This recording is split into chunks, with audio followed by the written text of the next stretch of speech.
प्रिया जी, महाराष्ट्र में उत्तर प्रदेश के 37 सांसदों का भव्य स्वागत सत्कार किया गया, लेकिन इस बीच यह भी कहा गया कि उत्तर प्रदेश के बाद अब महाराष्ट्र की बारी है।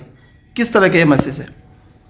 देखिए, जो हम चुनाव से भी निकल के आए हैं, जो चुनाव जीत के आए हैं, इस चुनाव में जनता ने स्पष्ट कर दिया है कि धर्म की राजनीति का अंत हो रहा है, सामुदायिक राजनीति का शुरुआत हो रहा है।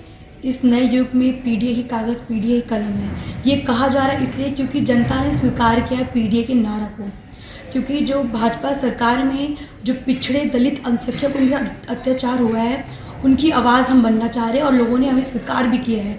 इसी तरह महाराष्ट्र में भी आके हम पीडीए को मजबूत करना चाहते हैं, पीडीए को आगे बढ़ाना चाहते हैं और संगठन को मजबूत करके पीडीए के नारा को गली मोहल्ले तक पहुंचाना चाह रहे हैं।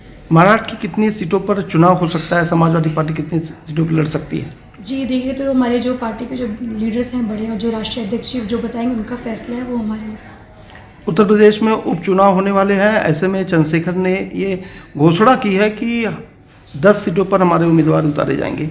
इस पर सपा की क्या प्रतिक्रिया? अभी तक हमारे पार्टी से कोई स्टैंड ऐसा कुछ आया नहीं ऑफिशियली, और जो भी आएगा आपको पता चल जाएगा। आने वाले समय में महाराष्ट्र में भी विधानसभा का चुनाव है। किस तरह की तैयारी, किन मुद्दों को लेकर समाजवादी पार्टी मैदान में आएगी? देखिए, मुद्दा वही है, नौकरी का मुद्दा है। पेपर लीक क्यों हो रहे हैं? आप 30 लाख वैकेंसी क्यों नहीं भर पा रहे हैं? आप केवल धर्म की राजनीति कब तक कर लेंगे? जनता समझ गई है कि भाजपा सरकार केवल नफरत की राजनीति करते हैं। पूरे समय हिंदू मुस्लिम का एक कंट्रोवर्सी क्रिएट करने का ट्राई करते हैं। को हर मुद्दे में वो धर्म ले आते हैं, हर मुद्दे को राजनीति बना देते हैं। मुझे लगता है इस देश में हमें एक ऐसे नेता और ऐसे लीडर की ज़रूरत जो प्रोग्रेसिव की राजनीति करे, जो युवाओं की बात करे, जो महिलाओं की बात करे। और असली नेता वही होता है जो गरीब और जो लोअर कास्ट की उनकी आवाज़ उठा सके।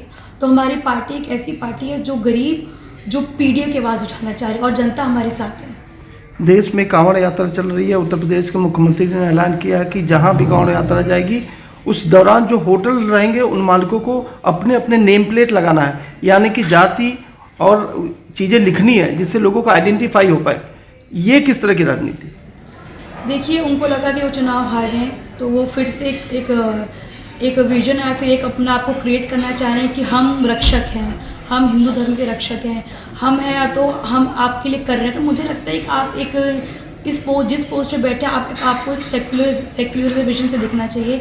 आप हमेशा इन सब चीज़ों पे उनकी राजनीति हमेशा इन सब चीज़ों के आसपास रहती है। चाहे आप देख लीजिए कोई दीवार या फिर कोई बिल्डिंग को ऑरेंज पेंट करना, या फिर आप कहीं जा रहे हैं तो बुलडोजर की जो बात करते हैं, या फिर तो मुझे लगता है कि ये हमेशा जब भी कांवड़ यात्रा होता है हमेशा कुछ से कुछ गाइडलाइंस निकालते हैं अपने जो उनके जो कार्यकर्ता उन लोग को मोटिवेट करने के लिए। मुझे लगता है कि आपको जिस पोस्ट पे हैं, आपके पास बहुत सारी चीज़ें हैं, आप जिस पे फैसला ले सकते हैं कि आपके यहाँ महिलाएं पे क्राइम रेट क्या है, युवाओं को नौकरी नहीं मिल रही, क्यों नहीं मिल रही है। लेकिन ये पार्टी हमेशा ऐसे कंट्रोवर्सी क्रिएट करती है ताकि जानबूझ के, ताकि लोगों का जो मेन फोकस वो शिफ्ट हो सके। न्यूज नेशन अब व्हाट्सएप पर खबरों के ताजा अपडेट के लिए न्यूज नेशन के इस QR कोड को स्कैन करें।